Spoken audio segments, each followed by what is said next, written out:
Baik, Assalamualaikum warahmatullahi wabarakatuh. Selamat menjalankan ibadah puasa buat rekan-rekan dan teman-teman media sosial sedang menjalankan ibadah puasa. Perkenalkan, nama saya Olan Ifra, saya dari kampus Akademi Keperawatan Bina Insani Sakti Kota Sungai Penuh. Di sini saya akan mengadakan penyuluhan tentang penyakit Parkinson, di mana definisi Parkinson tersebut adalah suatu sindrom yang ditandai dengan tremor ritmik, hilangnya kekuatan otot dan refleks postural, dan kelainan pergerakan akibat efek jalur dopaminergic atau jalur produksi dopamin yang menghubungkan substansi nigra dan corpus sterolum. Parkinson merupakan istilah sindrom yang ditandai dengan tremor ataupun tremor ritmik dan hilangnya kekuatan otot dan refleks postural, tidak dapat melakukan kegiatan dan tangan yang gemetar. Berdasarkan latar belakang ini, sekitar 1 juta orang di Amerika Serikat hidup dengan Parkinson. Selain itu, secara keseluruhan di seluruh dunia ditemukan sekitar 4-5 juta orang yang mengalami penyakit ini dan didominasi oleh usia di atas 60 tahun ke atas.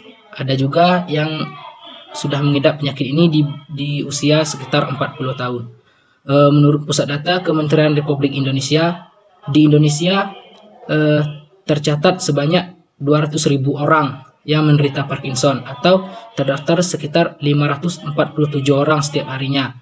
Dan Indonesia merupakan negara peringkat ke-12 di dunia dengan penyakit Parkinson terbanyak dan peringkat ke-5 di Asia. Sedangkan menurut Perhimpunan Dokter Spesialis Saraf di Indonesia pada tahun 2018, angka penderita Parkinson di Indonesia mencapai 400.000 orang. Baik, kita lanjut.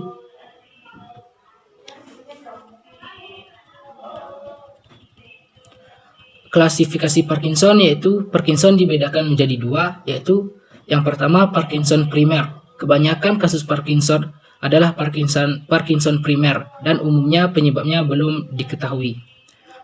Yang kedua, Parkinson sekunder, yaitu penyakit Parkinson sekunder mungkin disebabkan oleh pasca virus infeksi seperti virus tuberkulosa, sifilis, meningofaskuler, dan atriogenik. Keracunan dan kecanduan alkohol bisa juga menyebabkan penyakit Parkinson. Etiologi penyakit Parkinson yang pertama yaitu usia. Kasus Parkinson umumnya menyerang pada lansia di atas umur 60 tahun ke atas. Yang kedua, penyakit Parkinson disebabkan oleh genetik atau penyakit keturunan, faktor lingkungan, misalnya paparan pestisida, paparan virus, dan lainnya. Yang selanjutnya ada pola makan. Konsumsi lemak dan kalori yang berlebihan dapat meningkatkan stres oksidasi, yakni salah satu mekanisme kerusakan neuronal pada penyakit Parkinson. Yang selanjutnya ada trauma kepala dan bisa juga disebabkan oleh stres dan depresi. Adapun manifestasi klinis dari penyakit Parkinson yaitu yang pertama gangguan gerakan, kekuatan otot, tremor pada tangan secara menyeluruh, kelemahan pada otot, hilangnya refleks postural, kaku pada bagian ekstremitas bagian atas dan bagian bawah, kesulitan saat mempertahankan, memulai dan membentuk aktivitas motorik, lambat dalam menghasilkan atau mengerjakan suatu aktivitas. Adapun pemeriksaan penunjang yang dapat dilakukan pada penyakit Parkinson ini yaitu yang pertama pemeriksaan diagnostik, yaitu pemeriksaan fisik dan pemeriksaan penunjang tekanan darah dan diukur dalam keadaan terbaring untuk mendeteksi hipotensi ortotastik. Yang kedua ada pemeriksaan penunjangnya yaitu seperti pemeriksaan EEG atau pemeriksaan CT scan. Komplikasi yang dapat disebabkan oleh penyakit Parkinson ini yaitu yang pertama demensia, aspirasi, dan trauma karena terjatuh. Adapun penata laksanaan dari penyakit Parkinson ini yaitu ada 2, yaitu terapi obat. Obat yang diberikan seperti obat antikolinergik dan agonis dopamin yang efektif dan dianggap efektif mengobati penyakit Parkinson ini. Yang selanjutnya ada terapi fisik.